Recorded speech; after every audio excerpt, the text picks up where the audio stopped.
Hello, and welcome back to the X360 commentary booth with me, Dave Shaw. And me, oh, you're going to say my name, but I got him first. Me, Simon Miller, games editor for X360 magazine. Indeed. Anyway. How you doing this month, Dave? I am good to medium. Excellent. Let's get straight on with it. How do you feel about Need for Speed Pro Street? EA are going to, they're doing it right now, revamping the Need for Speed series. Revamping it? Well, it looks kind of different. Well, kind of. You can't really tell from that trailer, but yeah. It's very informative, isn't it? There'll be more logos and in-game footage there.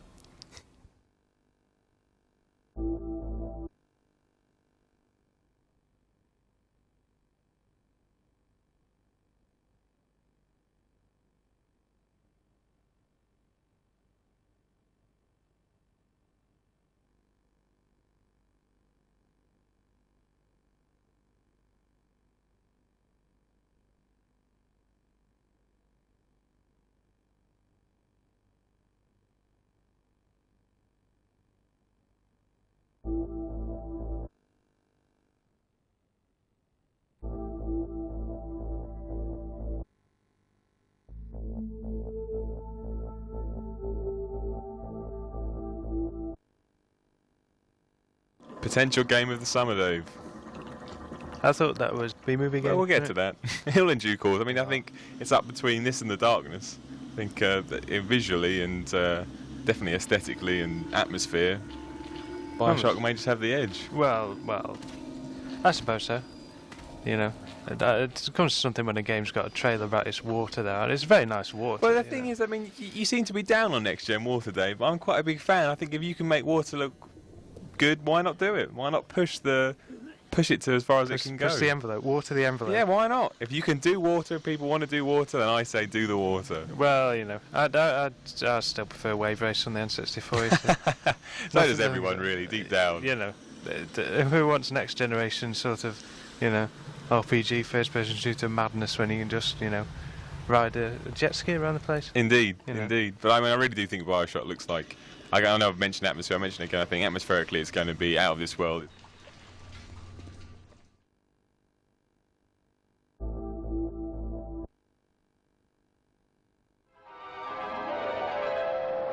Set traps for unsuspecting enemies. Lure your foes into deadly ambushes. Here they come.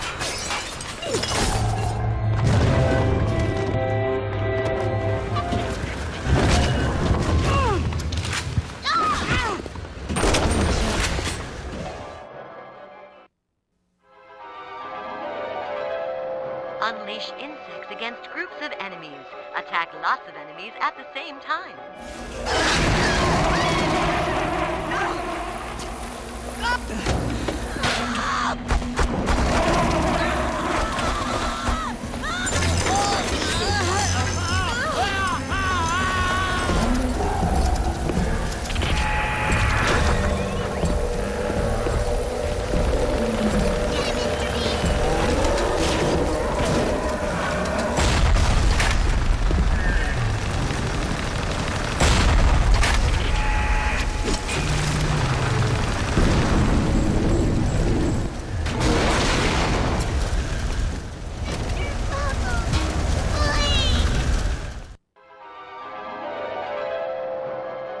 Trick the security system.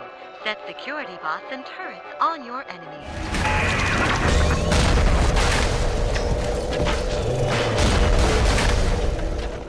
What's there? No surgery today! No surgery today!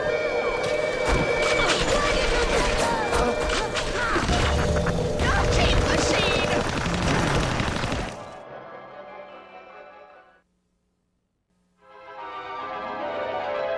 Throw objects at foes.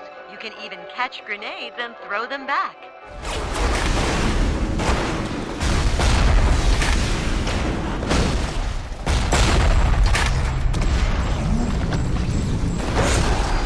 Biological structures. Lots of other $5 words.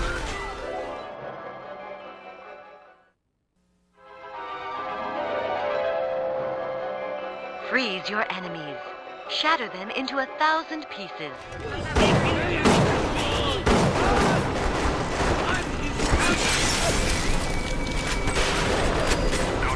wait until after you've done his errands to stick a shit in your mouth.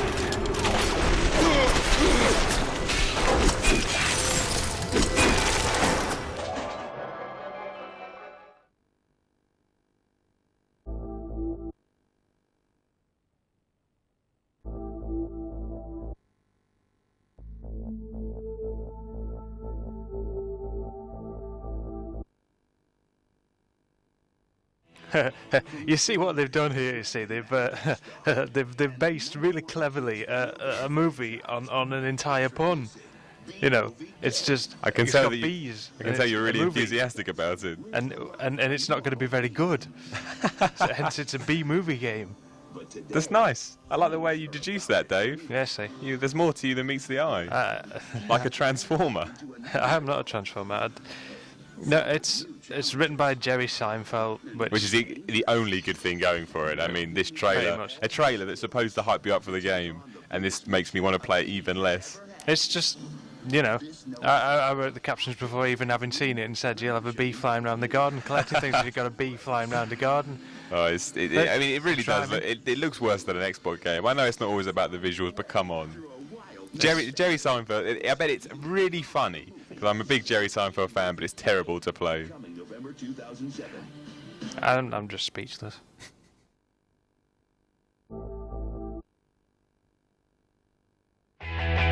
From the creators of Shrek and Madagascar and the #1 kids video game franchise, introducing B-Movie Game. Barry B. Benson lives the life of a normal bee. But today, things are about to change. He's flying out into a new world, filled with new challenges and new dangers. And now he'll need to use all his skills to take on the biggest mission a bee has ever had. This November, Activision and DreamWorks Animation invite you to race, chase, and fly your way through a wild new adventure that will take you beyond the movie. B-Movie Game, coming November 2007.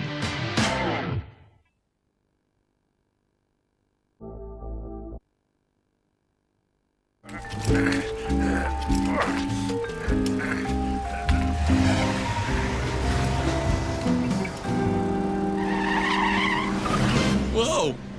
No way! No! Watch out!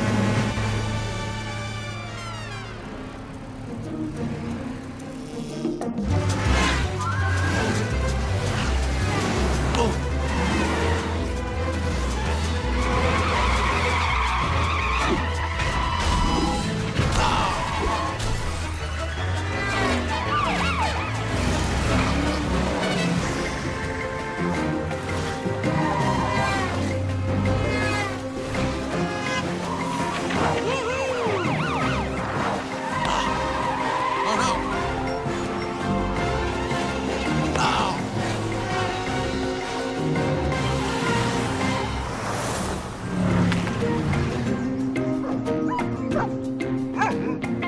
no! Oh! I'm good. All right.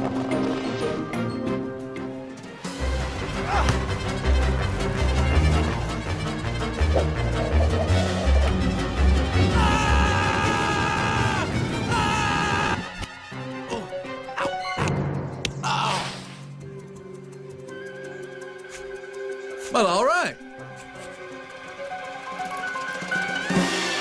Oh, no!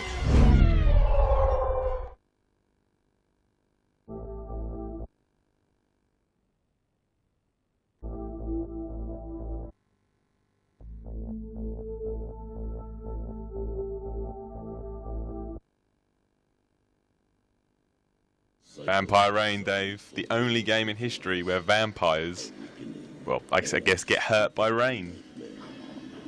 Surely you're kidding me. Well, I'm pretty sure. I'm not going to lie. My vampire knowledge isn't what it used to be, but I can't remember. I can't remember a time Not when. since the Great Flood. When I I can't remember a time where I saw a vampire running through the streets of, say, New York City. It started raining, and he screams and runs indoors. They don't like getting wet. They're like cats in a way. The thing with this trailer is, it looks really good until you get to the in-game footage, and then you kind of think, Oh my. Yeah. Oh dear me. We're missing a few frames per second there, aren't It we? really does look like you take Metal Gear Solid, Splinter Cell, and the PS1, and you get Vampire Rain. It's a shame. It's a really nice concept, but I mean, No, it is. Well, I told you all this month. I was really excited about it, and then, well, it all kind of fell apart, really. much like the graphics. Well, yeah. I mean, Oh. the concept is, well, I thought was brilliant. Never mind. Yeah.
Let's talk about football. Don't insult American football, Dave. I love American football, and this is going to be the first proper next-gen American football game.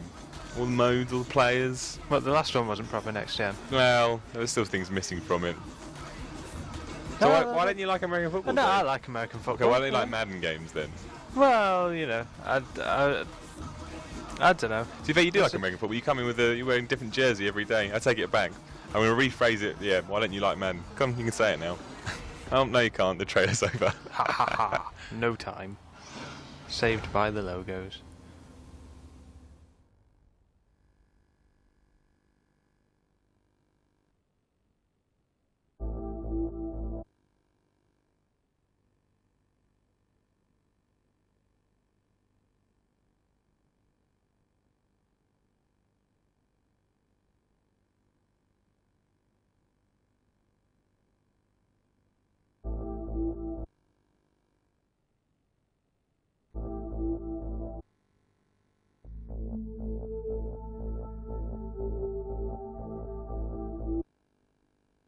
Well, Kane and Lynch then. I'm excited about it, but I don't know. There's still something. I don't know what it is. I can't see. I'm pausing. I can't put my finger on it. I'm just. Something missing. Well, I'm not saying. Well, not something missing. I'm just not 100% sure about it at the moment. I think I'm more excited about Army of Two. Well, I know allow me they're, to. they're kind of. They do kind of go off in different directions slightly, but the whole two-player co-op, I think, was going to work better in Army of Two, which is unfair. This could be the best game ever. It man. could be. It could be. But I don't want to judge it 'cause it does look really, really good. I don't know. See, this is a ridiculous thing to say. I just can't say. There's something about it which I'm just not 100% sure about. Maybe it's the setting or the characters. Maybe Army 2 just looks a bit more testosterone-filled, you know, over the top, and I prefer that. I just don't like his hairstyle. Maybe that's what it is. Yeah. And they're dead men. Well, they shoot guns well for being dead.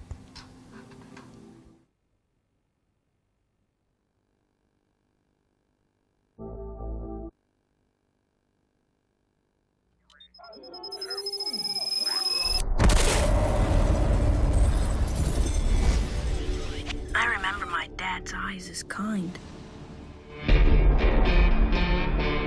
Yesterday, I met him for the first time in years. He's changed. These men say they can stop my father. But I've seen what he and that medicated psychopath are capable of.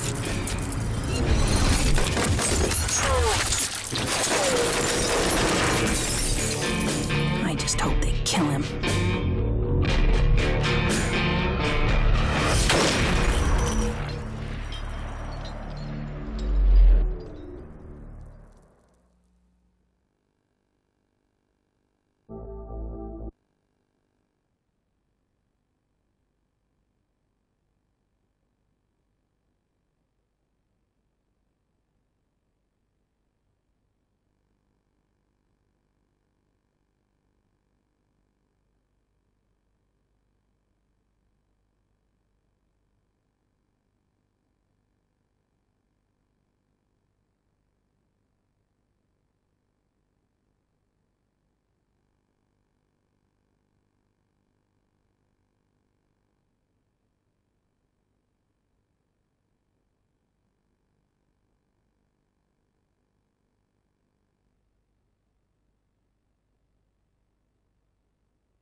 Yeah, I'm all about the Overlord, man. I love the I know. Overlord. I know, you really do like it. Yep, it is.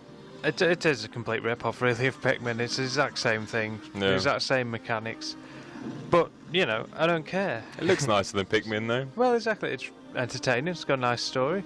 Fun. That's all that matters. Yeah, exactly. You know. And you've got minions that wee on things. Yeah, I got minions that wee on things anyway. I don't think I want to know that, Dave. Where Well- are they? There, you know. Wait and see. I'm not coming to work on Monday. Well, fair enough. But yeah, no, you know, it's all good fun, and you know, people don't say that about, you know, well, football games, sport titles. Oh, no, You I know, mean, it's just not imitation is same. the sincerest form of flattery, isn't it? Indeed.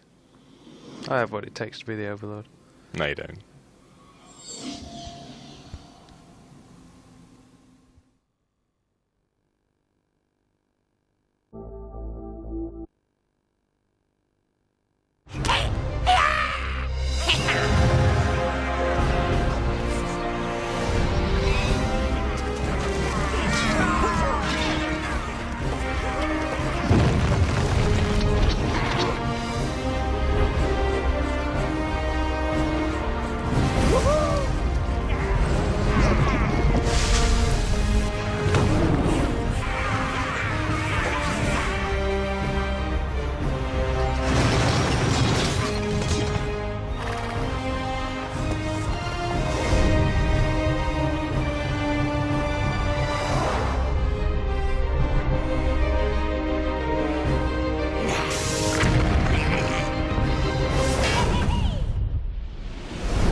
Your throne room, sire.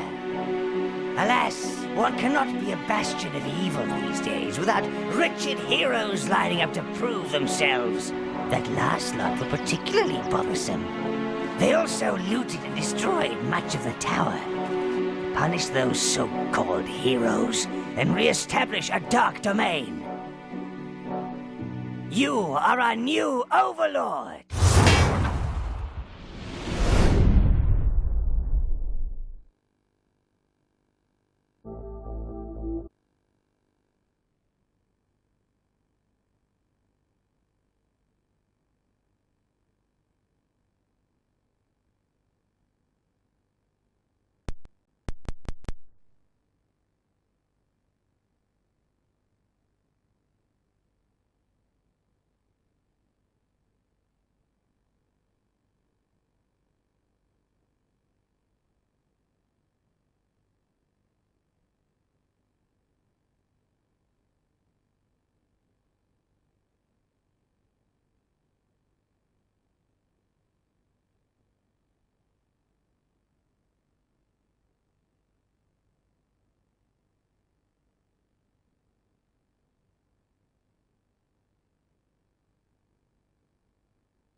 I really like Dirt, Dave. Do you? Yeah, I really, really like it. I think it's a lot of fun.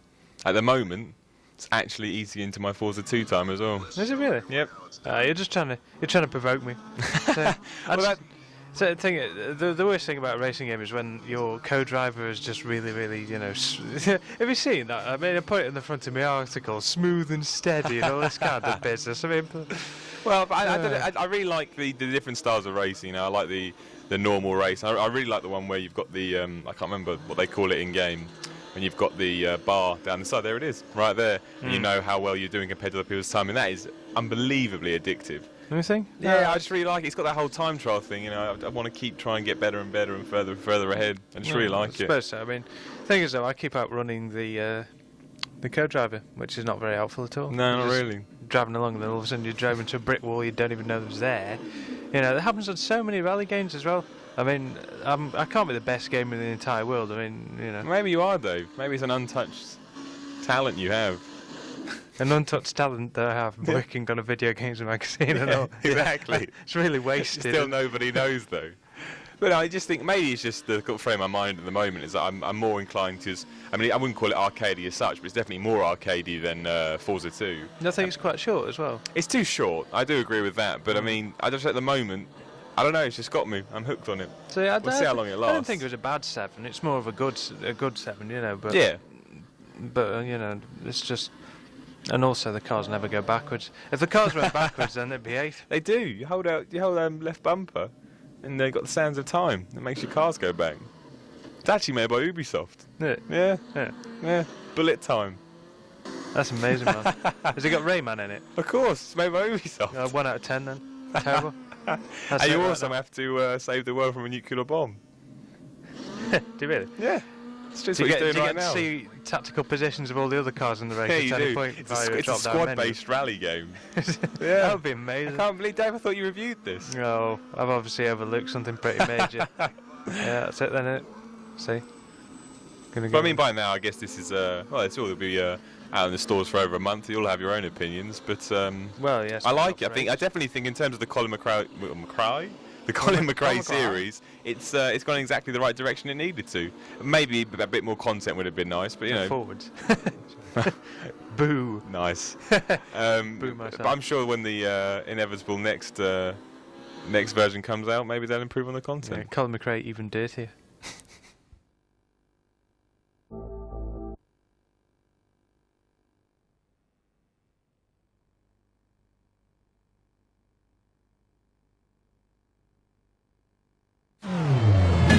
No room for failure. We want to win. 80, keep left over crest jump. 60, left 5, tightens 4 over crest.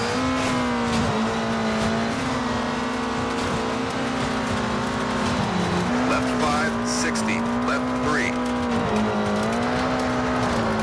And right 3, and crest, and left 4, 100.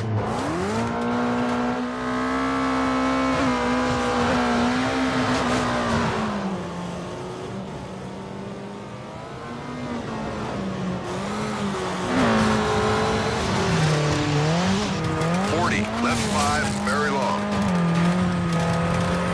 And right 5, very long over bridge. 40, left 5, opens. 80, left 6 into right 4.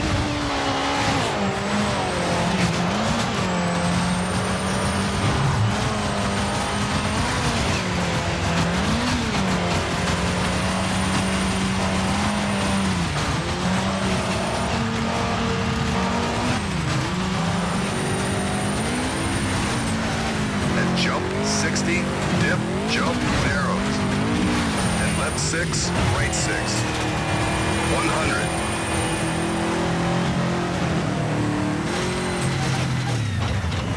Left 5, long and right 6. And right 6 over 2 jumps and tightens 5. 60, left 6 and crest into right 6.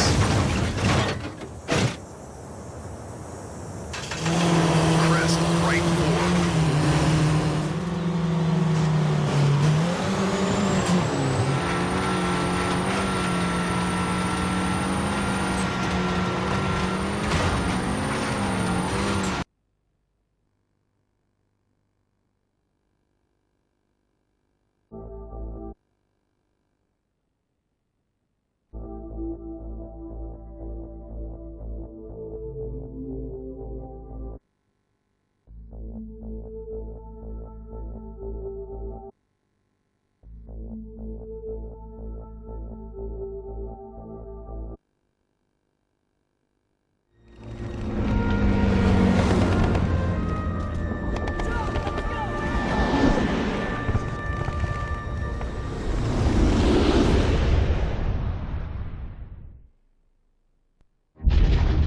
These are the 2,500-year-old archaeological ruins at Pestum, Italy, site of an 82nd Airborne drop in Operation Avalanche.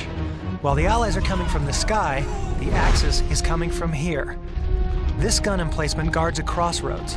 As the enemy moves out, battle lines can form anywhere, so enemy positions are different every time. No matter what you do in Avalanche, sooner or later you're going to have to fight this fight. How you do it is up to you.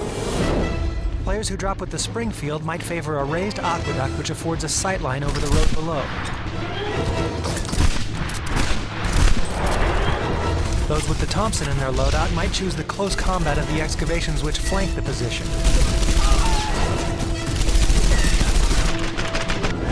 Got a rifle?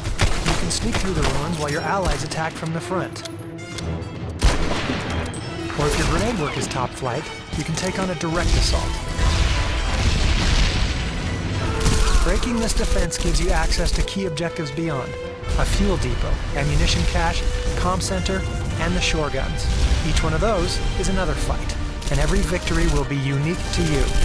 Get ready to get airborne.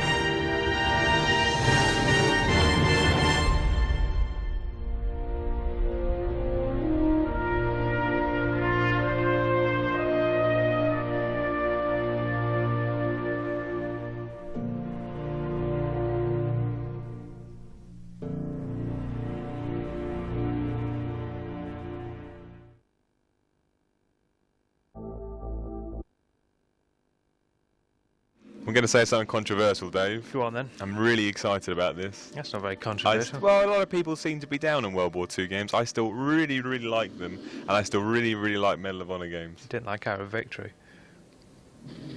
I didn't review Hour of Victory. Well, yeah, but you know.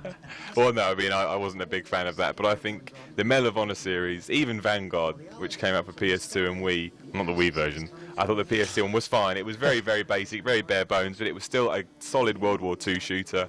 And this just looked, I mean, the whole, you know, airborne parachuting, start anywhere kind of deal. I just think it will work. I really, really do. It's a bit of a bizarre concept, though, isn't it? Because, I mean, you would have thought that the chances in actual war of, you know, parachuters just being just shot out the air as they came down would be quite high. True. Imagine if every time you respawned, you know, 50% of the time you just got shot while you're in the air and you died again. That'd be awful. You've never been in war. Maybe that is how it works. Well, even if I had been in war, I wouldn't have the perspective, would I? Because I'd have to have like 5 or 6 different lives, and that's not how it works, you see. That's true, but no, I still think... I don't know, I think EA still have their finger on the pulse of World War II games. Yes, there's far too many of them, but I think Medal of Honor, and especially Medal of Honor and Call of Duty are far ahead of anything else. And I think they're continuing to do good games. I really do. Look at the amount of explosions in this trailer. That means it's going to be awesome. The amount of explosions. With any game, you count the amount of explosion, times it by 10, and that's the real score. Yeah, Viva Pinata, you see. That's why we gave it 8. There you go. The maths works. You gotta love Medal of Honor music as well. That means there were 0.8 explosions in Viva Pinata. I question your mathematics. So does everyone.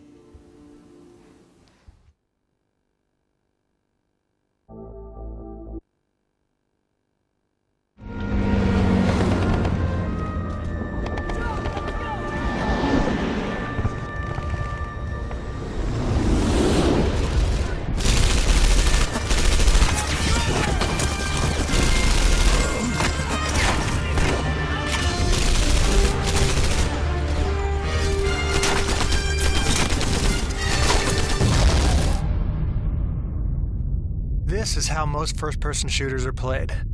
Right down the center of the aisle. One way to attack, one way to win. The same experience every time. But this is Airborne.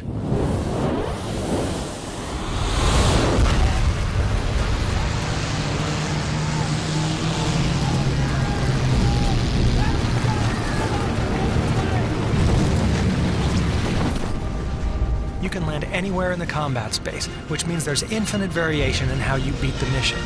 You can land on the street, or you might decide to land on the rooftops. You can crash into a gatehouse and take the encounter apart from high cover.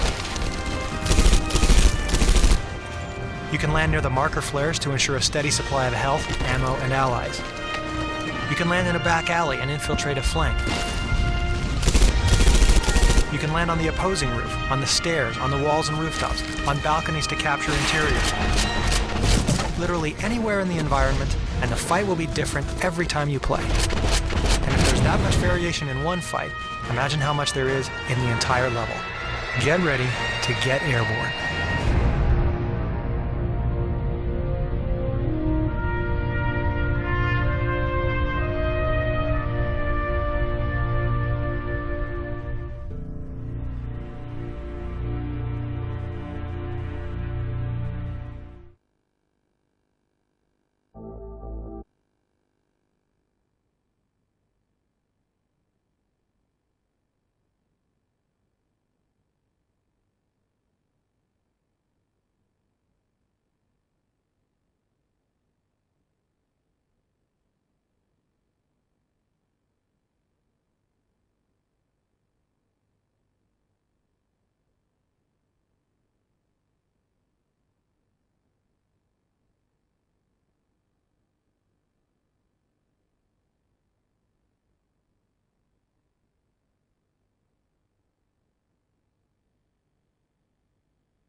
They're the Skywalkers.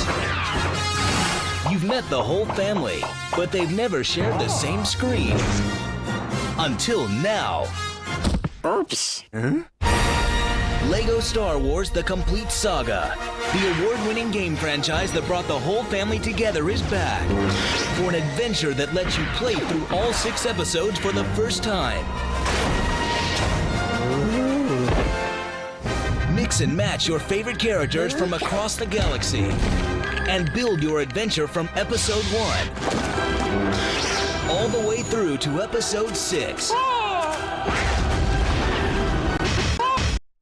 The saga that spans generations makes the jump to the next generation.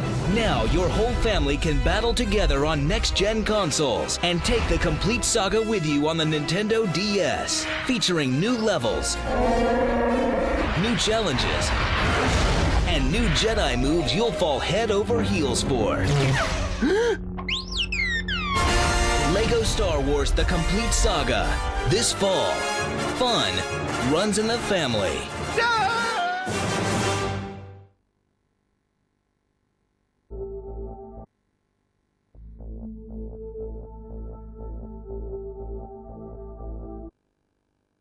You know, I really like war games where all of your soldiers have faces like 50-pence pieces. Well, I mean, I don't know how they've done it, but anyone that played the got demo, high action moments in it. anyone that That's played amazing. the demo will know how, it was a terrible demo.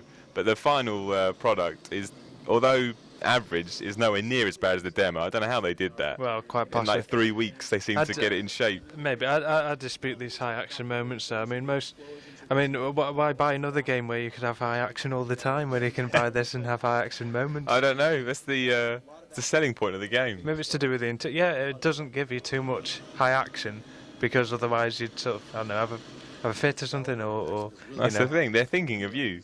They're thinking of the end consumer. Yeah, exactly. See, Midway have your health at heart. You see, they don't. Midway always have your health at heart, though. Do they? They always have done. Well, I suppose so. Don't know about Mortal Kombat though. I mean, Ben, what do you think about Our Victory, Dave? I've already said how much I like World War II think shooters. It's a very pointy castle. That's what I think. What about the actual game, though, rather than the... It's probably about 10 polygons in the entire thing. You really don't like Our Victory, do you, Dave? It's just a big triangle. The whole game? Yeah. It's a triangle. Yeah, the disc's actually triangular. I won't put it in the Xbox because it does things to it. I mean, I'd find Our Victory extremely average.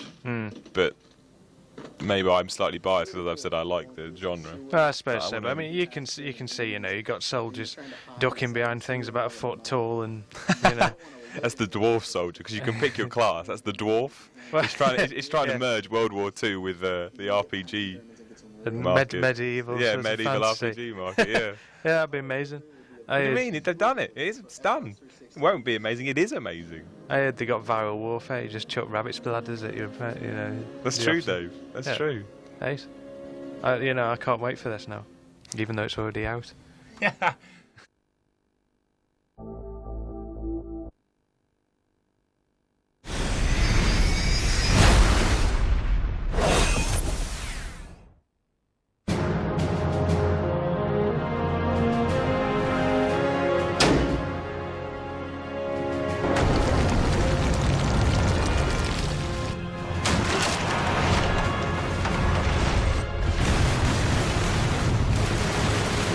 There's some really big cinematic moments in Our Victory. Things like planes flying into the picture, crashing into buildings, knocking buildings over. You see big explosions. You're going to see lots of action. You're going to see, you know, Germans flying over the place, Allies flying over the place. You expect a lot of action and a lot of big explosions, a lot of excitement. The developer actually does a really good job of coming up with these cool designs and stuff and things that we, you know, hadn't thought of before. And one of the things they added was these gondolas that actually go up the side of this mountain. And you have the ability to actually ride in these gondolas and shoot at other guys coming down the gondolas, stop at waypoints, take over those points and continue on again, or if you fall off the gondola, you die. But, I mean, it was kind of a cool thing to actually be in this gondola way set up high in this range and look out over the trees and everything else. That was actually quite nice.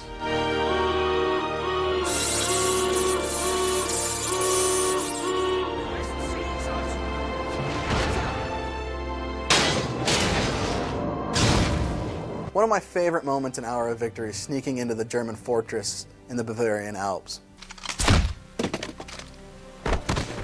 It's really cool because you're going through some sewers and you're sneaking past German enemies and you're trying to hide inside the sewer and all the muck. And you don't want to alert any of them because it's just going to bring more Germans than you can handle. So you have to be really careful and really sneaky. And you can get behind some Germans and get some really sweet kills. Hour of Victory will be available exclusively for Xbox 360 this June.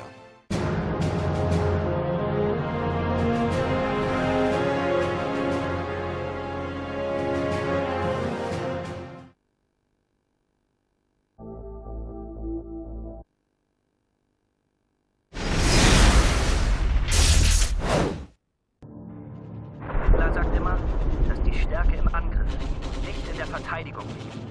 Jawohl! Frontaler Angriff! We're gonna get killed if we stay in it! Take out that target!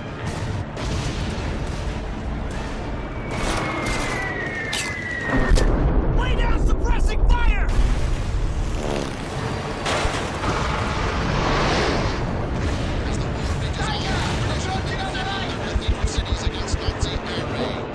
One servant of land coming up! Fire free!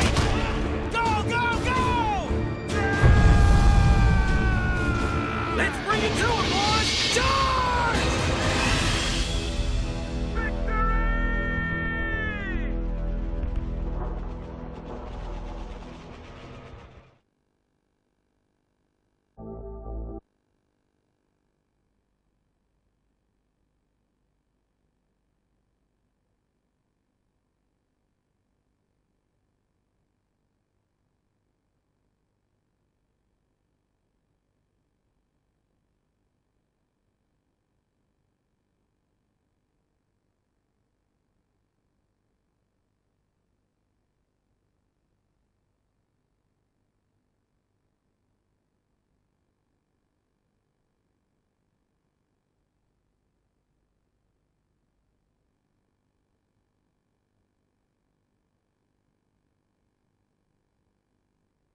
Madness. Coming soon to Xbox 360.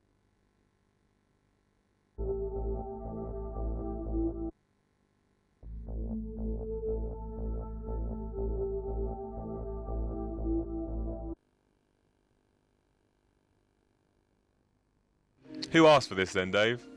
What? Who asked for Blazing Angels 2? I didn't. I'm sorry. I started an online petition. I knew it was you, Dave, all along. But who liked the first game? I don't know. People who enjoyed not having a very good time. But it's not.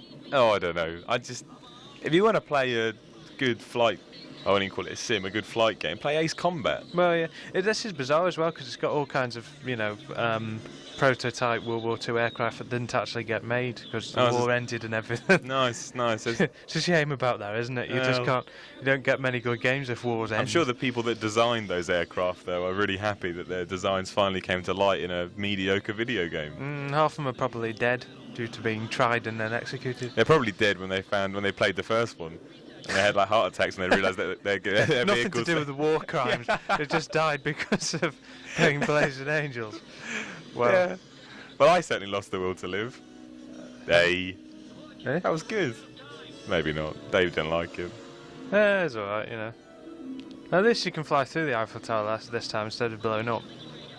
Well, I'm sold. I mean, to me, it just is like an expansion pack of the first one. Well, it is. There are more locations and so forth. You get to fight. The thing is, it hardly matters in the flight sim, though. It just means you either fly over sand or you fly over grass. Exactly. It's just... I mean, you're going to fly past the Eiffel Tower a couple of times, and you'll be like, all right, done that. Yeah. Where's the Leaning Tower of Pisa? It's in Italy. Indeed it is. That was good.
God knows you lonely souls. God knows you lonely souls.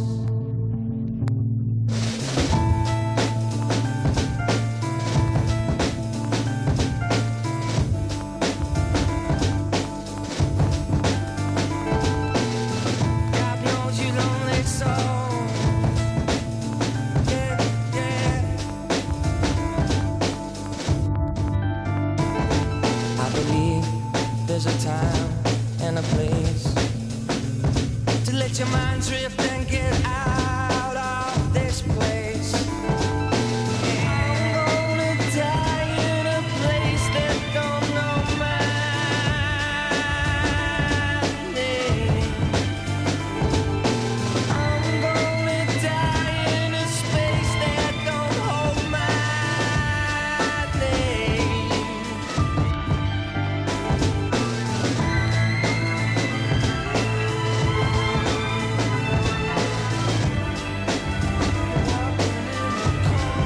Just keep on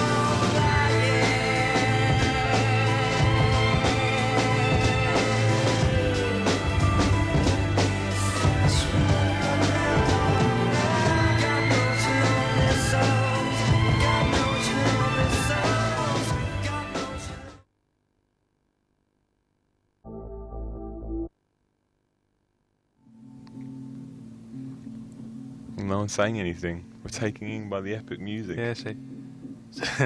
It's a tale of a man who... One man. where love was against the law. That's what it is. That's how it works. It's actually a romantic comedy. Assassin's Creed? Yeah. Maybe it is. It's Starring not, like though. Ben Stiller or something, I don't know. I'm looking forward to this, Dave, though. I can't lie. You can't lie? I can't lie. Is It's it like an that illness film I've with Jim had. Carrey in it? That's right. That's what I based my life on. But no, I mean, I'm slightly worried that the promises they made when it was first announced may not be as impressive as... No, is it not going to cook my breakfast anymore? Well, I mean, apparently your enemies, like you obviously, you know, the whole thing they're pushing is that you can run everywhere. Yeah. But apparently, I mean, some of your enemies can, but not all of your enemies can do it as well. I think I was really excited. Like, I can imagine myself running over buildings, looking behind me, getting chased by 4 or 5 enemies. Apparently, only a select few will be able to do it, but I do still think it's going to be really impressive. It's yes, it's going to be excellent. I was going to make a biblical pun, but never mind. Do it, Dave. I can't remember what it is anymore. You made it up. You didn't have one, did you? You just wanted to have one. Well, I said I was going to make one up. I didn't mean no idea. That's just Prince of Persia, though, isn't it? Well, I mean, it is going to be very Prince of Persia-like, and then Prince of Persia 4 will come out. Prince of Damascus, isn't it? There you go. I don't know whether it's a Prince of Damascus. I very much doubt it, since it's a city, but never mind. Confirmed release date now as well, Dave. November. Because that needed more games in that month. Yeah. Yeah. Get your wallets out. Remortgage your house or something. Is that ridiculous?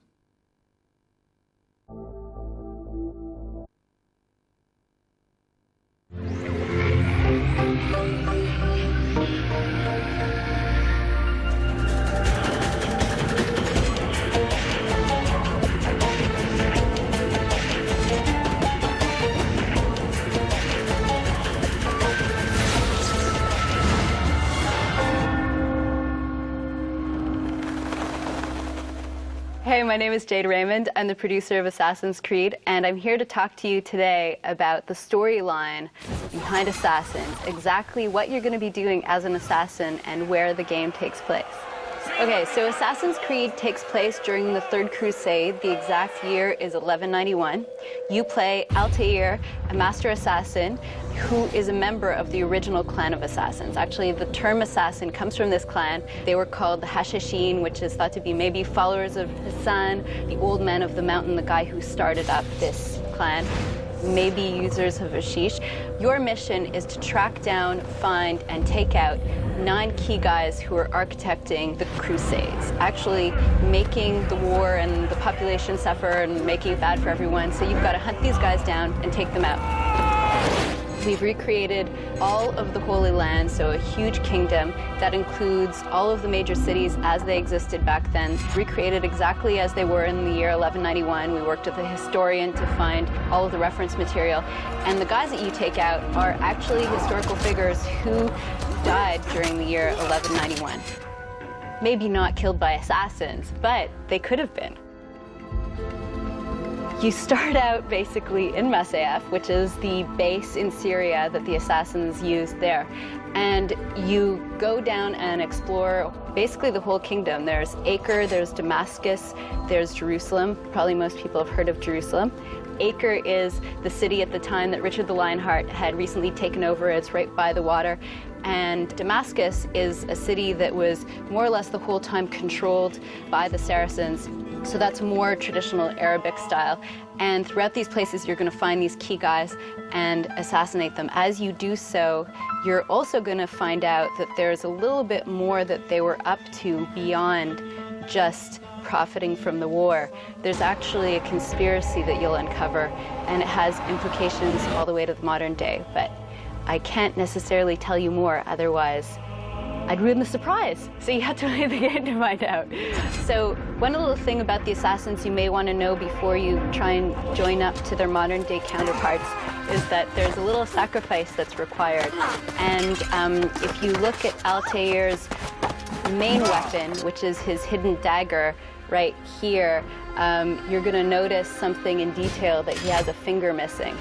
And so there's part of the initiation ceremony when you make the transition from novice to assassin that is ready to go out and actually complete his missions. You have this very dramatic experience where a finger is cut off and the hidden dagger is installed.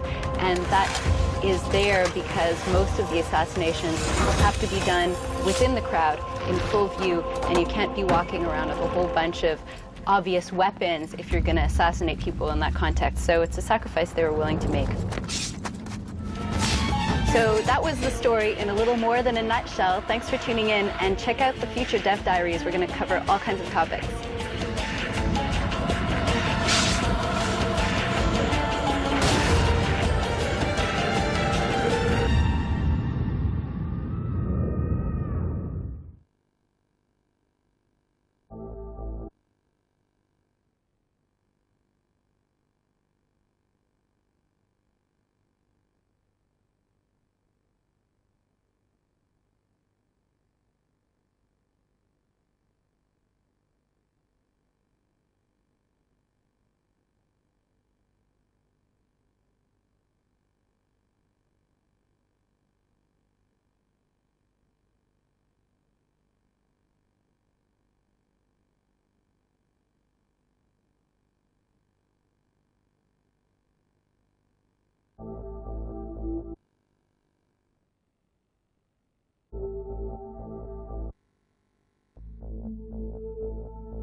I went to see this and they showed us big swords. Did you like them? I couldn't really hold them. Tell everyone your sword story. My sword story? I like that story. I can't remember that story. What about you saw swords being made? I saw swords being made? Yeah, you said you saw a two-world sword being made. I didn't. You did? You said you saw them being made. No, I saw them when they'd been made, and then they were, and then we swung them a bit. What's the feeling like of feeling a sword in your hands? It's very good, you see. I was playing Two Worlds in which, of course, all of these swords feature, and it felt exactly the same. Nice. Yeah. See. Yeah. Two Worlds, though. Apparently, it has a rock soundtrack. And it's got more depth than Oblivion as well. Are you saying that as fact? Or are you saying that as that's what they say? The man from the studio told me it had more depth than Oblivion. That's a lot of depth. You could get lost in it. Yeah, we're never happy.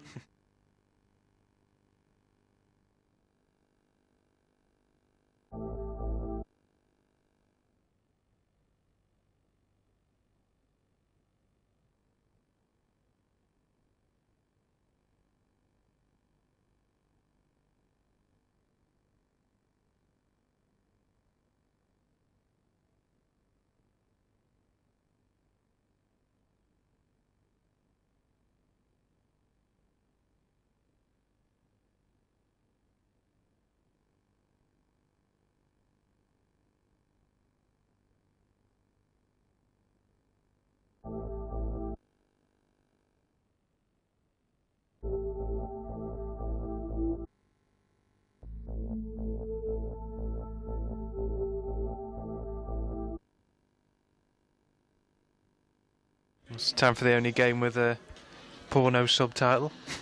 It's just nonsense. Yeah. Well, if you're going to include sexy women in your game, you've got to have a porn title, don't you? Have you? That's a new law. Well, it's a new law. Yeah. Well, it's glad to see that the authorities aren't wasting their time fighting Manhunt 2 and doing things that are actually worthwhile. It came in right after the Manhunt 2 ban. Is it really? Yeah. Oh, right, well, that's... Right, I'm trying to guess here which shots are in-game footage and which ones aren't. I'm having a lot of trouble. I can't tell. I can't tell which is which. It's you see, that's exactly what it's like. You see, having creating a car in-game. It's exactly like looking at real ones and putting them on. It's as easy as that. No mechanics involved at all. No. Then garages, they're ripping you off, man. Oh yeah. All you need to do is just sort of a conspiracy. Well, yeah, every single part for the real world car is just sort of like stick on. It's got them little sticky bits you get on the edge of where Wii sensor bars and all that kind of stuff. That's what they've got. See, that's how it works. You know a lot about cars, though. Obviously, all your information is wrong, but you can still know a lot about cars. I'm quite literally the man. Well, yeah. No, it's Michelin Man, but Still though, Juice 2, quite surprised considering Juice 1 almost didn't make it out, and now we've got 2 of them. We have indeed, but apparently it's got girls in it. I don't know where you're getting that from, Dave. This is disgraceful. I'm sorry, it is. It's just. But is it a racing game or is it a lap dancing game? It seems to blend the genres.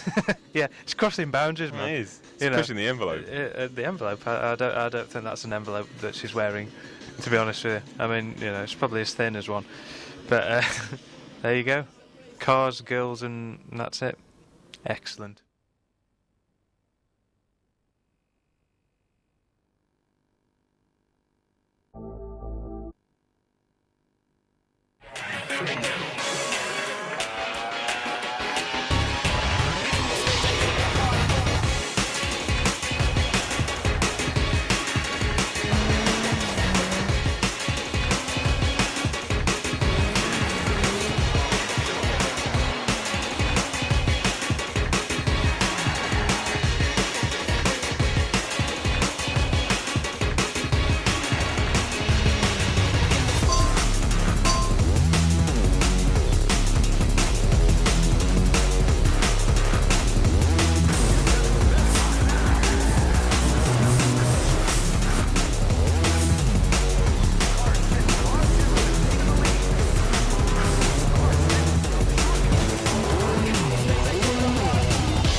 It was hailed as the largest airborne invasion ever put together. It was simple. Get some trucks up a highway and be home by Christmas. It's never that easy.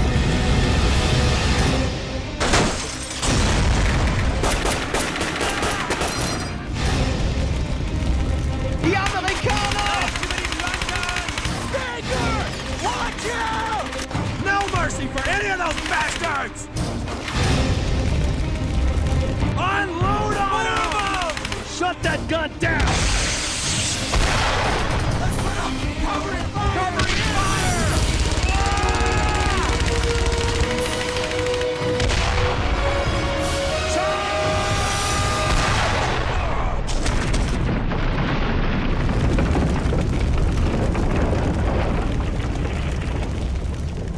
So much had happened, and we were just getting started.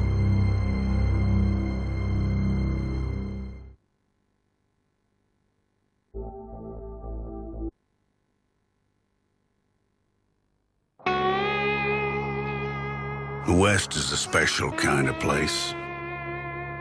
We got open spaces, beautiful sunsets, plenty of pretty women, Ain't you a sight for sore eyes?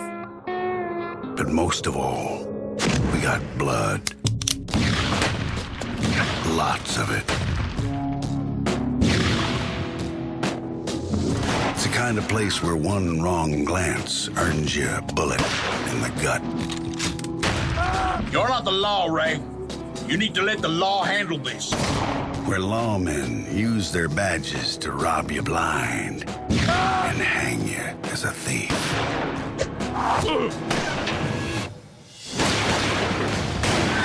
Where the cutest little darlings melt you with a smile. Oh, my. And take you down with a six-shooter. Where your closest kin will swear to die by your side, only to catch gold fever and put a bullet between your eyes. Truth is, you'll find just about anything out west. Except law. You want that? You gotta make it yourself.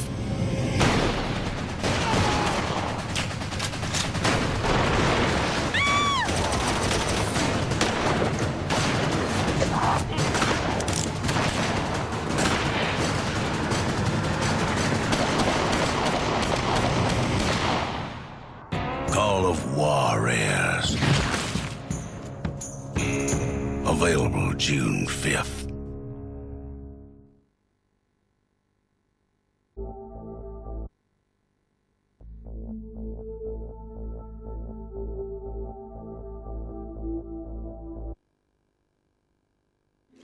I seem to have written the longest opening line for this ever. That's fine, Dave. You've broken records. I hope you wrote this is officially the most confusing game of all time. Because Ubisoft can't seem to decide whether or not it's coming out. Well, they can't decide what it's coming out on. Oh yeah, they can't come. Well, originally it was coming out for everything, then it was coming out when it was only confirmed for PlayStation 3, then it was everything again. It was on the official list and they took it off the list, and now it's just, I mean, and eventually what will happen is they'll announce it for everything. Yeah, nobody. It's Assassin's Creed all over anymore. It's Assassin's Creed all over again. It is indeed, and obviously, you know, it's a political thriller, which means that us doing any commentary over this is basically destroying the best part of the game. Or at least that's what. But due people to say. the nature of the X360 DVD, you can now go and watch this without this commentary as well. We offer you that option. Hooray! But I actually think Haze will be pretty good. See, that's Nectar, isn't it? In a way, it's all Sainsbury's fault.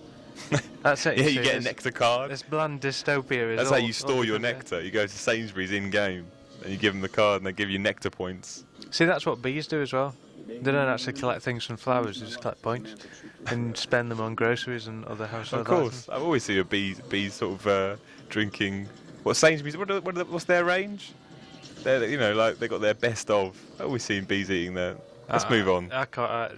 Haze, but Dave. this Talk about Haze. This is too close to advertisement territory, isn't it? Really? Yeah. Just like to make it clear that we shop at all high street supermarkets. Yeah, we alternate even. Yeah, we do. Haze. Looks violent, you know, and stuff. I like the whole Nectar thing, though. Yeah, it looks alright. You know, it's just one of those things where, you know, the story looks quite a lot of it. So you know, you're gonna have to play it really to see how good it is. Like most games.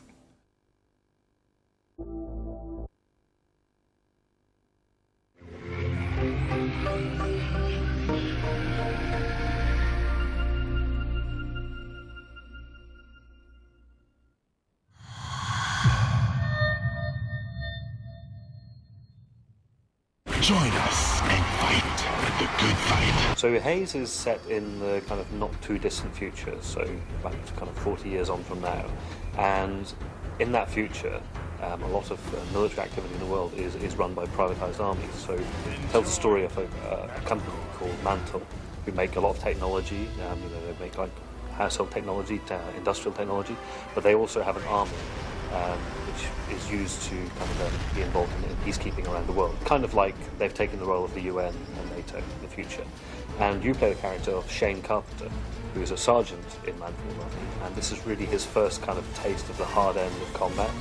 And he's fighting in a war in South America, where a rebel force have taken control of the country, and Mantle have been sent in to sort it out. The most immediately obvious thing about Haze, when you look at it, is the visual quality. We've completely upped our game in terms of the complexity of the scenes and stuff that we're working with. And I think the people used to Free Radical's previous games will be interested to see that we've gone for a very photorealistic style in this game. So a big part of Haze is based around Mantle's use of kind of biomedical combat enhancing supplement called Nectar. And Nectar now in the game is something which is under complete control of the player. So you take the Nectar, it gives you extra abilities, and the Nectar also is an important part of the backstory of Haze. So the whole intrigue about what Mantle is about and how it deals with its soldiers, this develops as you go through the game. We like the idea of weaving the story and the gameplay very closely together. It's not an afterthought. So the story of Haze takes place in a kind of continuous time frame narrative over 3 days. So Shane Carpenter goes into this war, he has initial impressions of it. You hit the ground running, you learn how to fight. But over those 3 days, things change considerably for him. And there's an arc of narrative which takes him to some quite interesting places and will confront the player with a very different, more modern look at war than what's normal in video games, really. Haze has full 4-player co-op throughout the campaign story, and then for more traditional multiplayer stuff we'll be offering deathmatch, and also we're very excited about a number of assault-based kind of mini objective multiplayer maps. With Haze, what we really want to do is to not just be pushing the bar with gameplay and presentation. We want to make people think. And for Haze, we're trying to examine more the feeling of the soldier in a war. You know, if you're fighting in a war, you need to somehow justify your actions. So in Haze, we cause the player to actually question that to some extent. Haze will be out the end of this year, so 2007.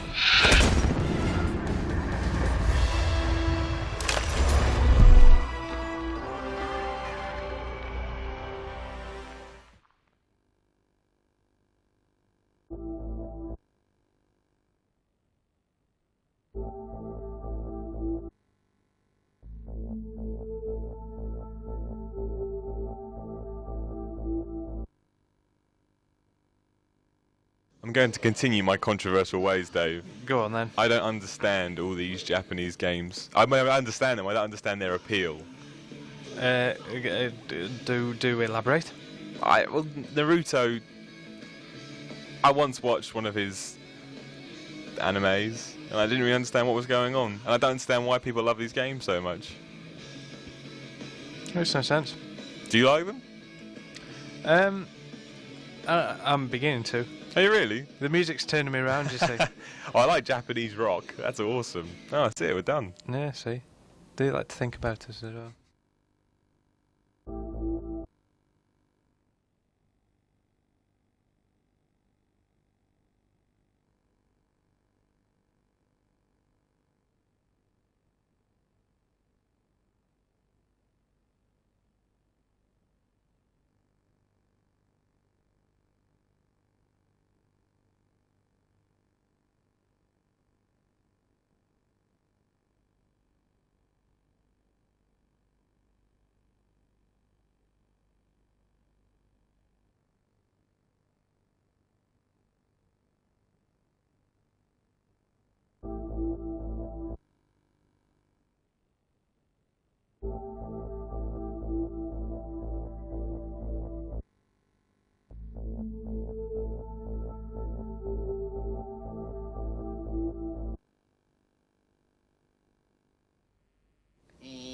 What's up, Doc? Finally. The trailer's finally been released. We've been waiting for it for years. I have. Having said that, Looney Tunes Space Race was actually quite good, wasn't it, on the Dreamcast years ago? So it was. Sorry. But I seem to have... Yeah, that's a terrible... Been affected by madness. Yeah, I agree. It's clearly going to be rubbish. Apparently the action's addictive. That's because they're including some kind of drug in the box. I've got nothing to say. Please note that they aren't. Yeah, Dave, bad publicity. Yeah. I like the Looney Tunes, but I mean, maybe kids will like it. I suppose a game based only upon, a house of cartoons has a slightly better chance than just being one based on a movie. Or is it based on a movie? True, but I That's mean, how connected we are. Or I am anyway with the world of children's movies. well, the Tasmanian Devil's in it. I've always been a fan. Yeah. Well, at me Arsenal.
They promised the shield would save us from nuclear annihilation.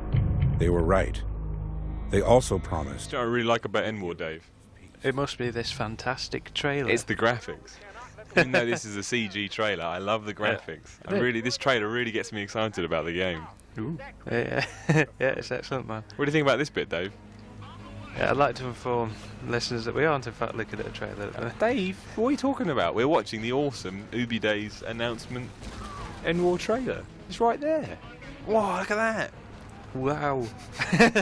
Yeah, anyway, this is the one that's controlled by voice, isn't it? Well, yeah, you can control it by pad as well, but you are going to be able to control it with your voice. And if it works like SOCOM works, it doesn't work. And I like controlling things with my voice, though. Like your minions you mentioned earlier. Yeah, my minions, they do my bidding. And so if I could do an impression of you, then I could control your minions. See, there's a flaw in that plan. Yeah, but you can't, so that's alright then. I can. Well, then. No, I'm not going to do it here. That's it. It's not the time. Yeah, yeah. It's clearly something that should be privately thought of between ourselves. Indeed. Well, if I do the impression, somebody may be able to make an impression of that, and then more people will be able to do your voice, and then we'll all be in trouble. Yeah, we'll just have minions urinating us on us nice Indeed. day, won't we? But yeah, but you can control it with your voice. You'll be shouting out things like Team Bravo move to kill, and they'll just go, can't understand you. And you turn off the game. Why you talk so weird? That's what we're doing. You turn off the game because it's so frustrating. No, I'm sure it'll be better than that. It looks very, very good. And it overcomes the whole RTS on a console problems that some people have. Yeah, so well, didn't Command & Conquer do that? I think so. Some people don't. Who are they? People. People. At any cost.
Why has he turned into a bum? Because he's depressed, Dave. That's what happens when you get depressed. What? You turn into a bum and then infiltrate things? Yeah. You've never seen it. You've never been walking down, say, London, see a tramp, and he's climbing up a building, sneaking in the window. Hanging upside down, snapping somebody's neck. With night vision goggles. I know they're gone now. Sorry. No, they're Blasphemy. I take it back. You can't afford them on the street, man. You know, times are tough. You don't have people coming up to you and say, have you got 10p for a set of night vision goggles? Actually, that happened to me once. Did it? No. That's no good. Say, lying, man. Anyway, look, there's people walking about. I'm really excited about it, but I'm apprehensive at the same time because I don't think it's going to play out in the way that they want us to think it will. Well, it looks like we're going to have like 1 or 2 levels of this, and then the rest will be, oh, I've decided to rejoin the... Yeah, I think you're right, and I think the levels, sort of, you know, where you're out in the open and stuff, are just going to be like Hitman. Nothing wrong with that. Hitman's a great game, but... It's not Splinter Cell, is it? No, exactly. It's not Splinter Cell, and I think for Sam Fisher to be in an environment like this, you have to do something different and groundbreaking. Otherwise, it's just Splinter Cell playing Hitman. Maybe that's what it is. Maybe that's the big twist halfway through the game. Agent 47 will turn up and be like, that was fun. And then you get to play Agent 47 infiltrating government buildings. Be like Alien vs Predator or something. But Fisher versus 47. Yeah. It's a better title. That's what this should be called. Fisher versus 47. Yeah. Right, that's the new title then, folks. You heard it here first. Agent 47 to appear in the game and the game to be renamed before release. Breaking news. Have you got a date for that release as well? November. Nah, yeah, November 2007. Yep, that's when it's coming The out. greatest gaming month of all time. Oh, the V's red. That means something. Ooh.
Hello and welcome to the Eurogamer TV show.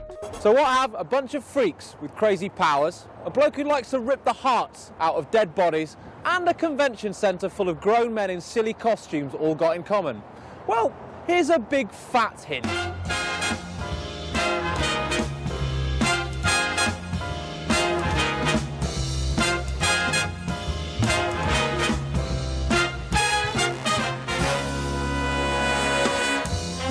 Yes, New York, the city that apparently never sleeps, home to Broadway, the Empire State Building, the Statue of Liberty, a horrible subway system, and the world's most fantastically useless taxi drivers.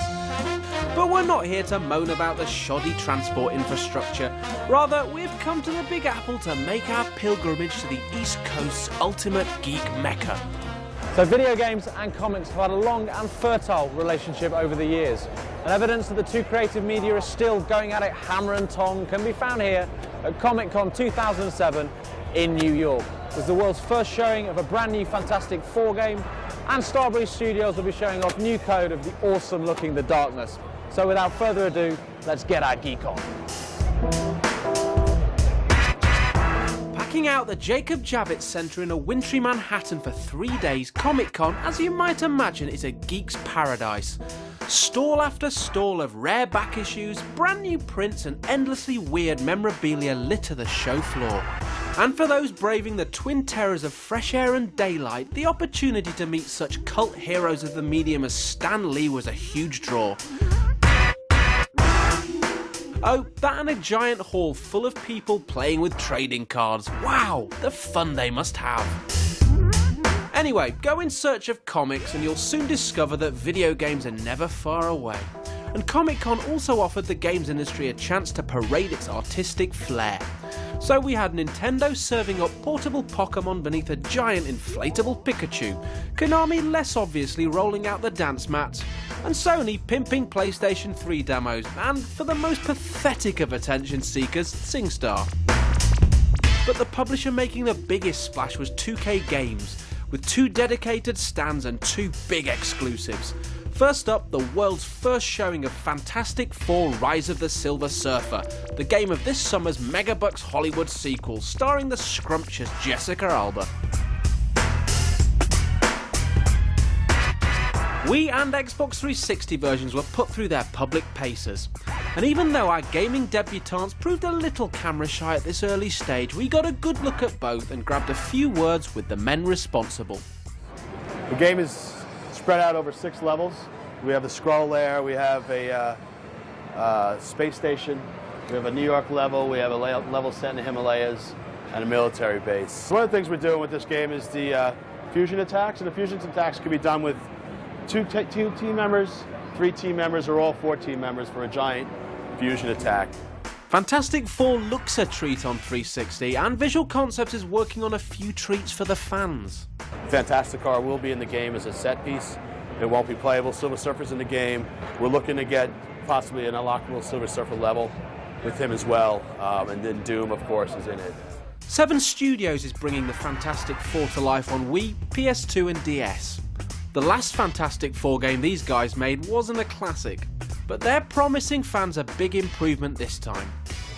But we really wanted to focus the game more on fast-paced, exciting combat and get 4-player multiplayer going.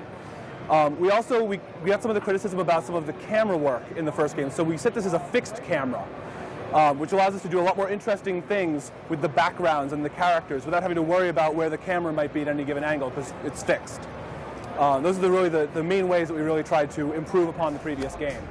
The Wii version in particular looks like fun, and every one of our 4 heroes has special moves to pull off via a distinctive and satisfying shake of the Wiimote.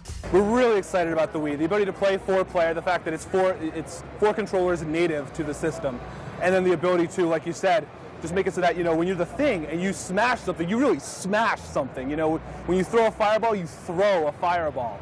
Just really take that and really bring the player into the experience has been really exciting for us. We're really excited about the game. We've had some great brainstorming sessions. Standing up, waving their arms around. Well, what about this? It's been a lot of fun. Steady on there, fella. And while the game obviously follows the action of the movies pretty closely, the team has still been able to throw in a few ideas of its own. We take a lot of scenes from the main film, but then we also have a lot of scenes that take place kind of like in between the scenes from the film. For example, the first level of our game, you're fighting against Skrulls in a mountain, which I don't believe takes place in the film. So it's kind of like a little precursor to the film. So we take the film and then expand upon it. Fans of the Fantastic Four will definitely love it because all the characters are unique, all the characters are true to the characters from the comic book and the movie. And also people who aren't necessarily fans of the Fantastic Four should enjoy it as a brawler-style game. Fantastic Four Rise of the Silver Surfer smashes its way onto consoles this summer. And with that and a quick final artistic sweep from James, we say goodbye New York and hello London.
This year we're trying to build the Hogwarts that you see in the film, so we're working a lot closer with film people. So people like Gary Tompkins, who was the guy that designed most of the blueprints for the miniature of Hogwarts, went through with him finding out the locations on the film miniature where everything was. If I go across the viaduct, where do I get to? What locations are they? What floor are they? How does that work within the fiction? So we're basically trying to answer all those questions. It was like a large sort of jigsaw puzzle.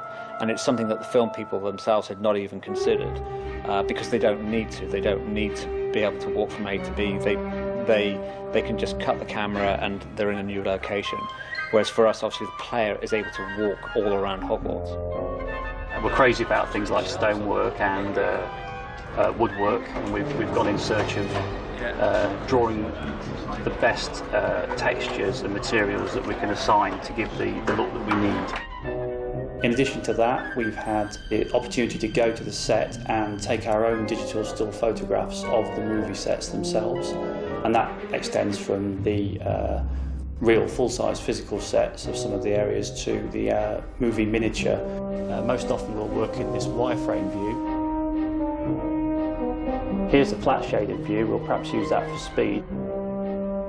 This is the fully lit and texture view. It gives us a very good impression of how the room will finally look in game.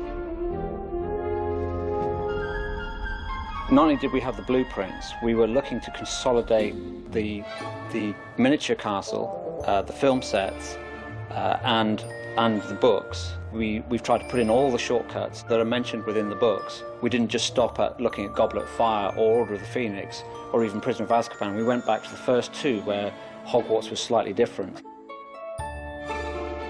One of the cool things I think about the Harry Potter books is Hogwarts itself. We took the architectural blueprints for it, then we laid it out in a very quick and very easy fashion so that it would make sense and so for our gameplay and also just for an aesthetic and for a sense as you walk through it, the things seem to be in the right place. We were absolutely accurate to every centimetre that we possibly could do to respect where the room's laid. And this time what we've been able to do is actually bring that to life so that when you actually walk through Hogwarts, it very much feels like you're inside this castle. And I think we give our gamers a really immersive, great visual feeling of the game. Music for games is a whole new and interesting application for music because unlike music you listen to on CD where it's just played from start to finish, the music in the game is interactive, which means it responds to what's happening in the game, so you have to think about the music in a whole new way.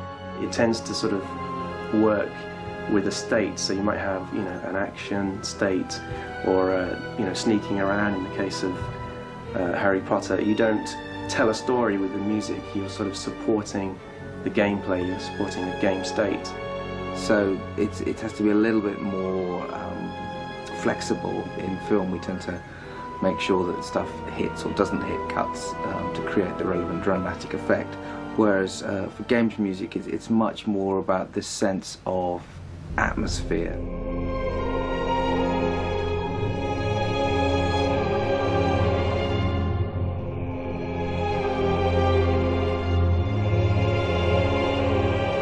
The player is sort of being sent a mixed message. They're being told that they're watching the game as an audience, but they're also being told that they're a participant in the reality.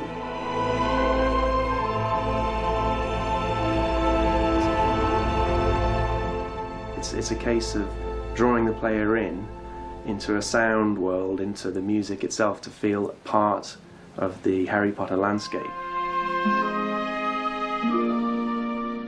This year we have the rights to use Hedwig's theme from the film, which is obviously the piece of music that everybody associates with Harry Potter, so I feel that really brings the music track to life.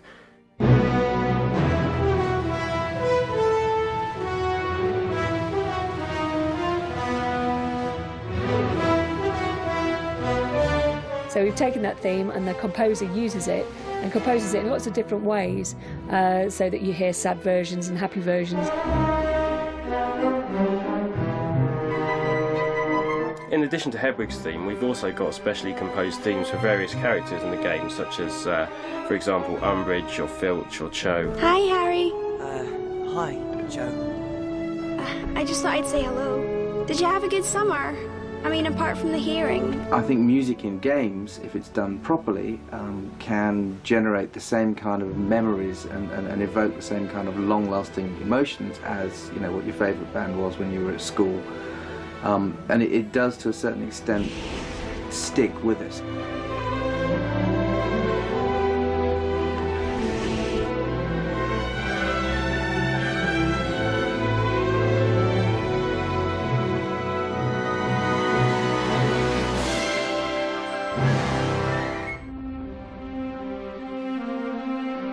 No one knows what magic sounds like, and as a sound designer it really frees you up to go crazy and get all your best ideas in one go.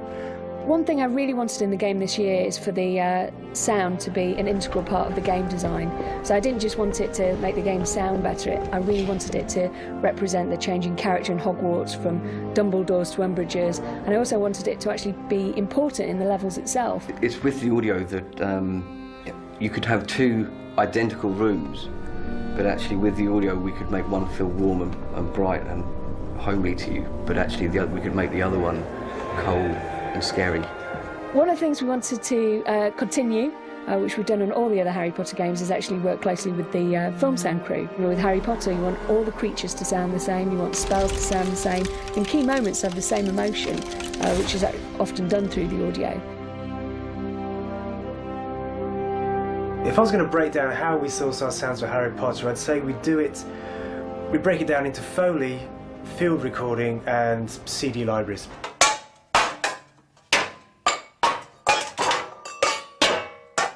So the Foley recording is where we go to a specific studio and record specific sounds for specific actions, like a table being ripped apart, something exploding, a rock falling 20 feet and hitting the ground and then rolling down a hill.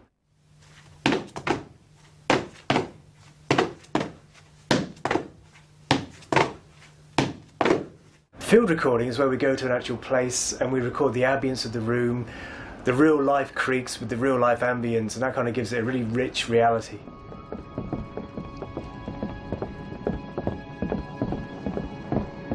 And the CD library is the last stop, really, is where we get a lot of sound effects that we really want, and then we manipulate them so they actually fit our needs in the game. Watching the footage of the pumpkin popping out of the chimney, all I could hear in my head was the sound of a Polish cannon. So what we're going to do today is go and collect the bits and pieces necessary to make a Polish cannon and record it. We've got the ingredients, we put it all together, we were out in the car park at about 11 o'clock at night with a video camera and recording equipment all around us. And windows were twitching, what's going on out there, and all this wonderful stuff, and it was just exactly the right sound.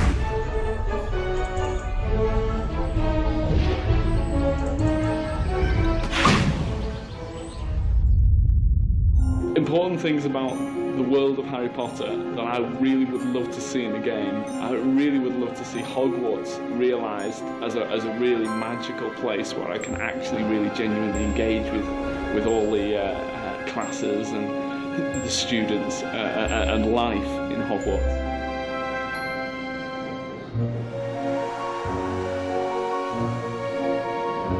I've always been disappointed with the way that we've done the Grand Staircase, and this time it's going to be the one that you saw in that first film when you went, oh my goodness, look at the Grand Staircase, that's incredible, and you just wanted to find where those staircases went, which doors you could go through.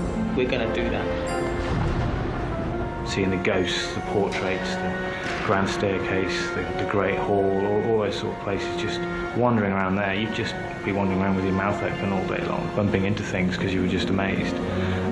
So I definitely want to go to Hogwarts.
has been made by fans. Everything of my childhood fantasies with regards to pirates is in this game. Different gameplay. You've got that humour in there. Beautiful, beautiful environments. You look at this and it's Pirates of the Caribbean. There's no doubt about it.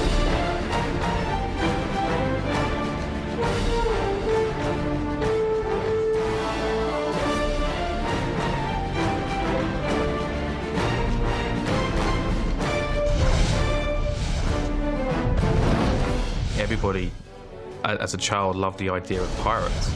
Yeah, we all love the kind of Errol Flynn movies, and to try and bring that to the gamers was hugely exciting. To have such amazing access to the film creators and all of the assets has been amazing for us. We've had access to the writers, all of the concept art. There's been access to ILM. We've actually been working very closely with ILM. And the amount of access that we've had for this game has just been unparalleled.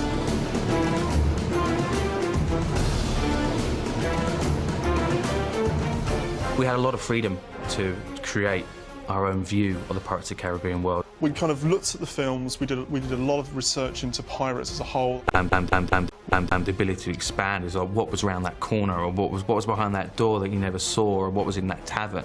A good example was on Tortuga. We've been able to let the player explore around and let the player go into the taverns and talk to the different characters in there.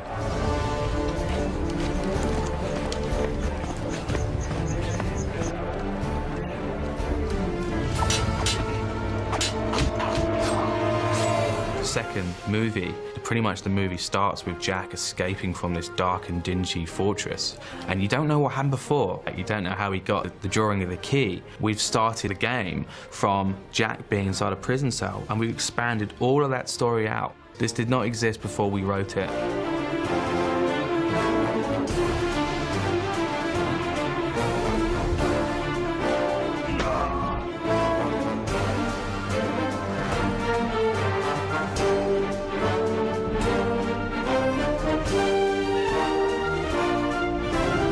Tortuga and Port Royal. We've got Prison Fortress in there. There's Isla Cruces as well. The Kraken's in there. There's people in the world you can interact with.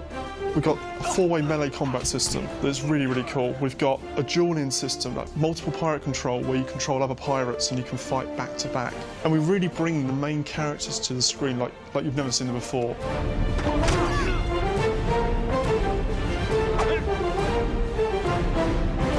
To really kind of bring Jack Sparrow to life, we hired the help of a guy called Johnny Patton, and we used him in the motion capture to bring that kind of Jack Sparrow-like flamboyancy to the character. Motion capture works by having we've got about 12 cameras located around the room, all with special red lights on them that reflect off of these individual sensors. And these sensors are located at specific pivot points around our body, and like, for instance, the chest and stuff that moves as you move. So that information is then sent to a computer, which turns that into a digital skeleton, which recreates every move we make.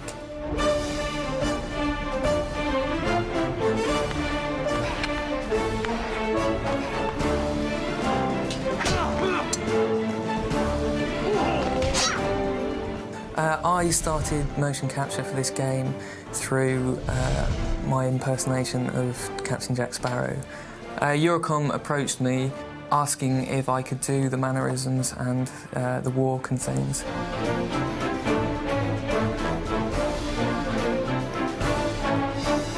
I sort of slotted in where Johnny was doing the Jack. I was filling in doing Barbossa, Will Turner, all of the other characters. There's a storyboard given to us, a script that's laid out, audio files that we have to act to.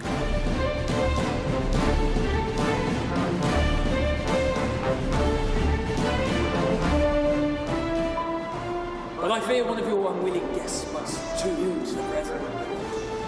So, mate, if you'd be so kind as to unlock his cell. There is a lot of improvising we can do ourselves.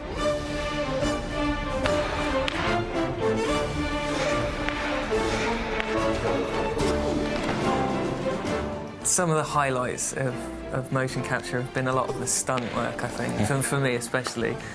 Being of a lighter frame than Kev, I get chucked about a lot. Some of the stunts have involved me being winched up and thrown across the room onto mats and things, and that's always good fun. Being such a fan of Pirates of the Caribbean, just a dream come true.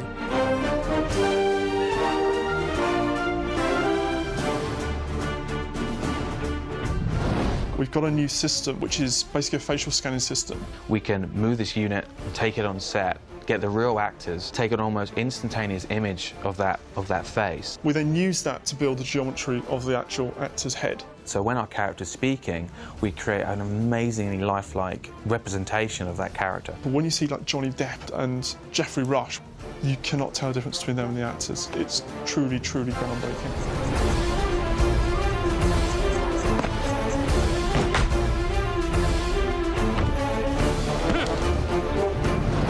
I've always been massively keen on live music. No matter how good kind of synthesized music is, you cannot beat live music. So to really bring this emotive and big feeling to the music, we hired the Philharmonia Orchestra.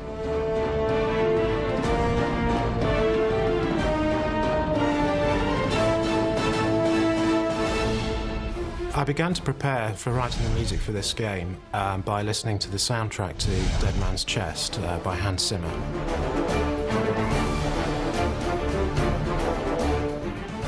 I took those ideas and kind of reiterated them in my own style. Mark Griskey got involved in the project around about the autumn time.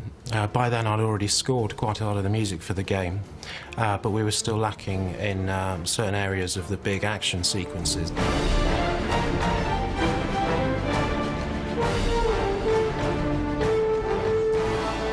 A lot of the stuff we talked about was making the music in the game sound very similar to the music in the film. It's very, very powerful, lots of big percussion, lots of big, powerful brass. There's something about living, breathing musicians interpreting the score and performing it live that just really adds to the believability, the drama, the power of the music.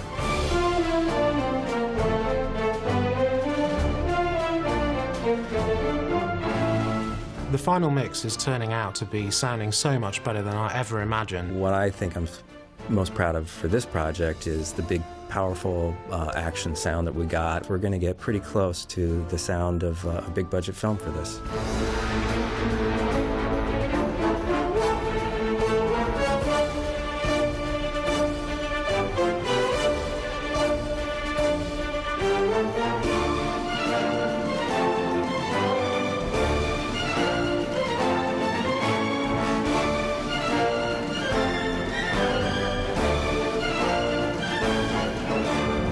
So what can the fans actually expect from the title? You really get to play as Jack Sparrow. You get to play as Elizabeth, you get to play as Will Turner. We've got the big ships in there. You get to replay through both the second and third films. I'd pretty much say it'd be a roller coaster.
Hello and welcome to the Eurogamer TV show.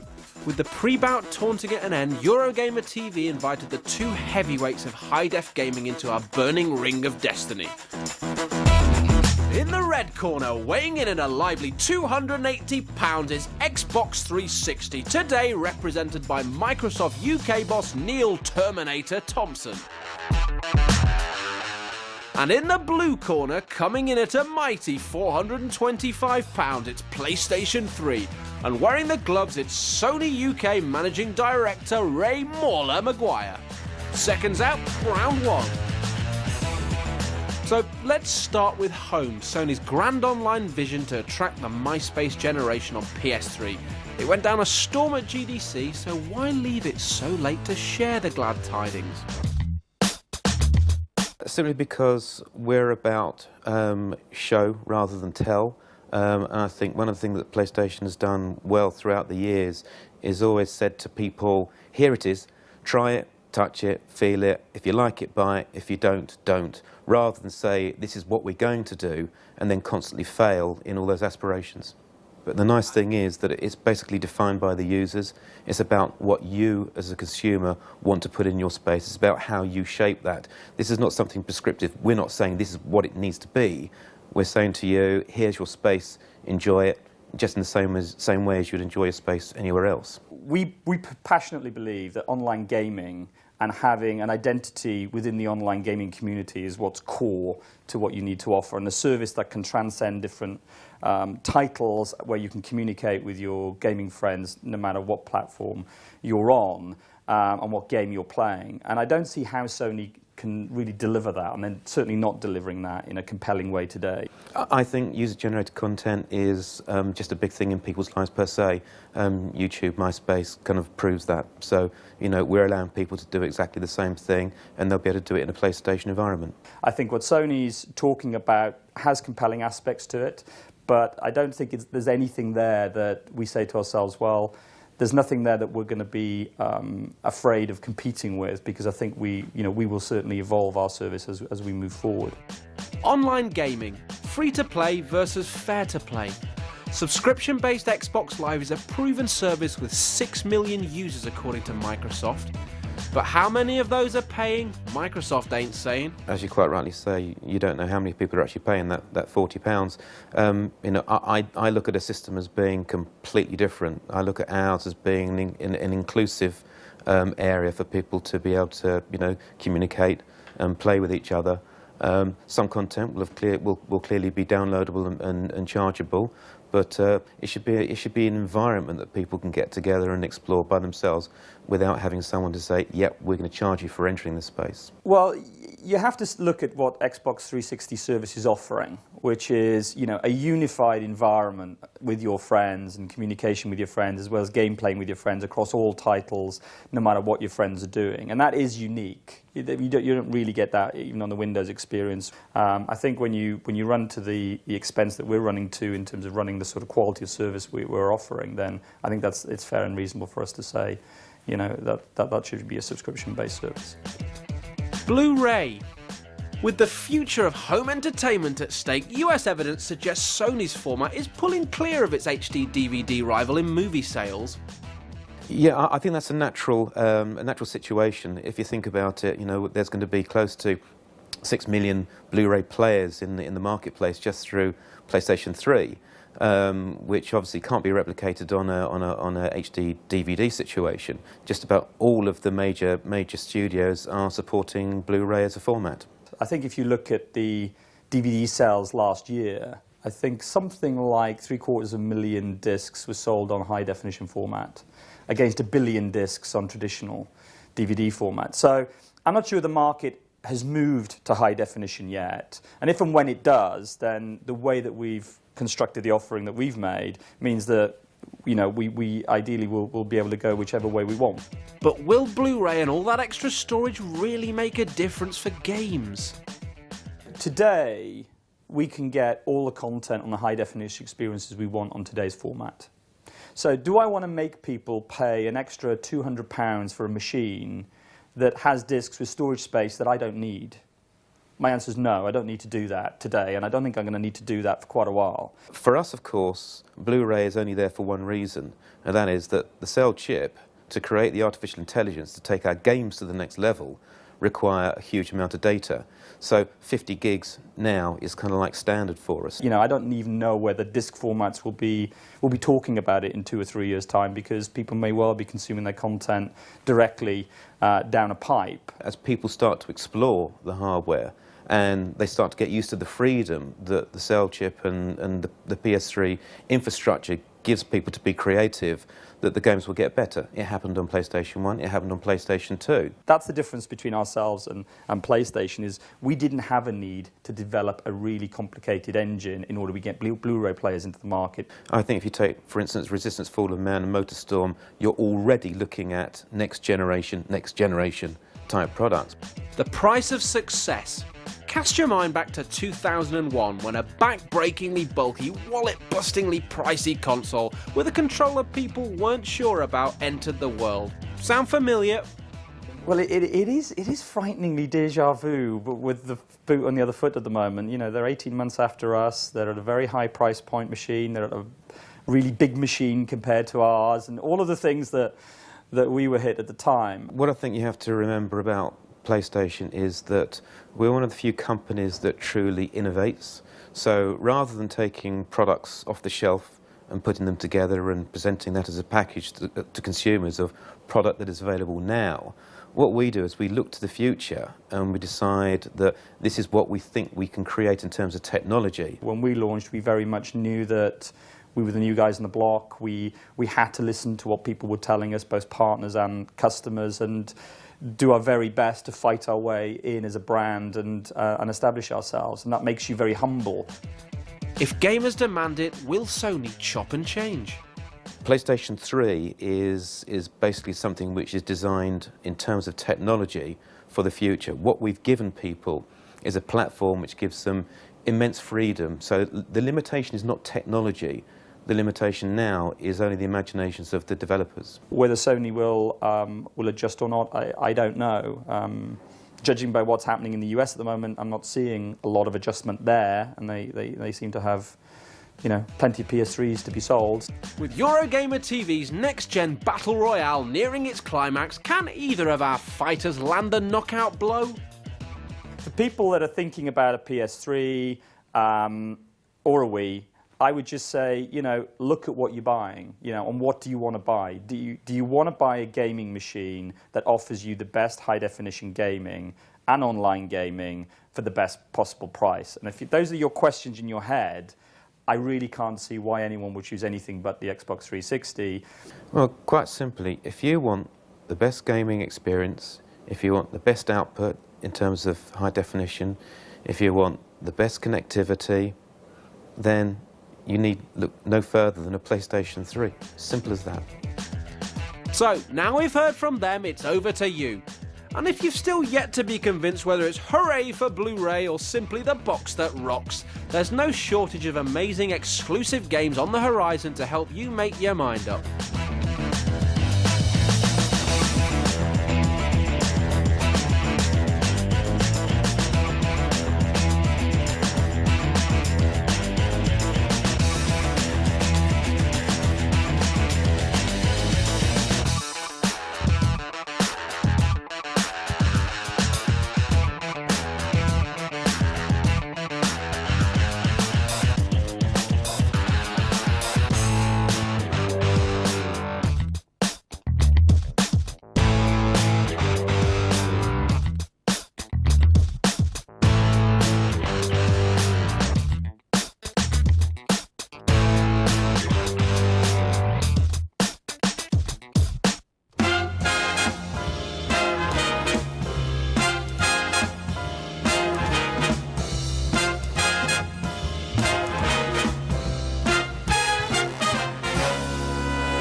Guards, knights, pirates, witches, evil gnomes, hill giants, evil trees, ice dragons, a big cyclops, even Prince Charming.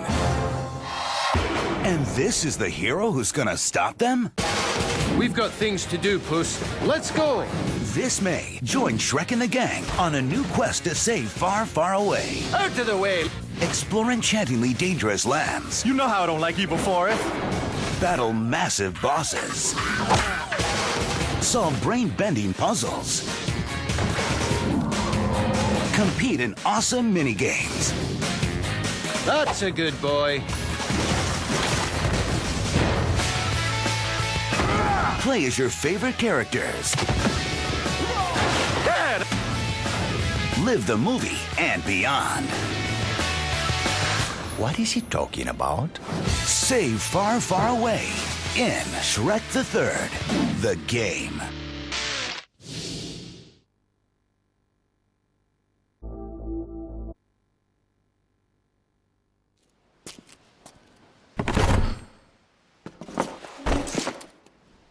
I am heavy weapons guy. And this is my weapon. She weighs 150 kilograms and fires $200 custom tool cartridges at 10,000 rounds per minute.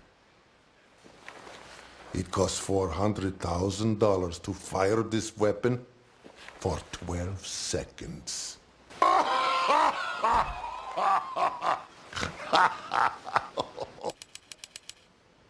Oh my God, who touched Sasha? All right. Who touched my gun? Some people think they can outsmart me. Maybe. Maybe. I've yet to meet one that can outsmart Bullet.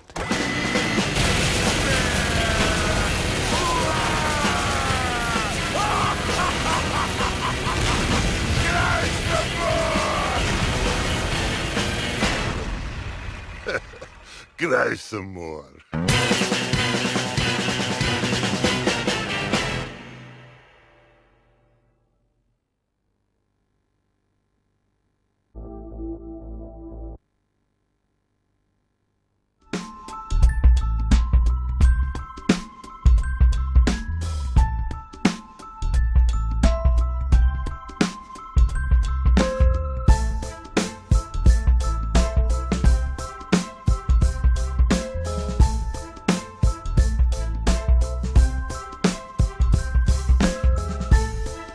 Tim Plus T. You